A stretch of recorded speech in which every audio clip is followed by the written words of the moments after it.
হঠাৎ ভয় পেলে আপনি কী করবেন? আপনি কোনো জায়গায় গেছেন, যে দেখলেন হঠাৎ একটা অপ্রীতিকর ঘটনা আপনার সামনে ঘটে গেল। হঠাৎ দেখা গেল যে কেউ বাসে যেতে যেতে উঠতে যেয়ে পড়ে গেল এবং তার প্রচুর রক্তপাত হচ্ছে।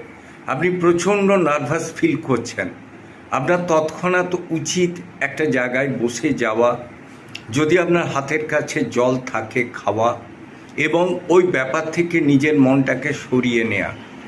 সেটা করার জন্য আপনাকে রিভার্স গুনতে হবে, যেমন 199, 98, 97 করে অন্য কিছু চিন্তা ভাবনা করতে হবে এবং সর্বোপরি চোখ বন্ধ করে কোনো কিছু এমন চিন্তাতে থাকবেন যেটা ওই চিন্তাকে এড়িয়ে যাওয়া যায়।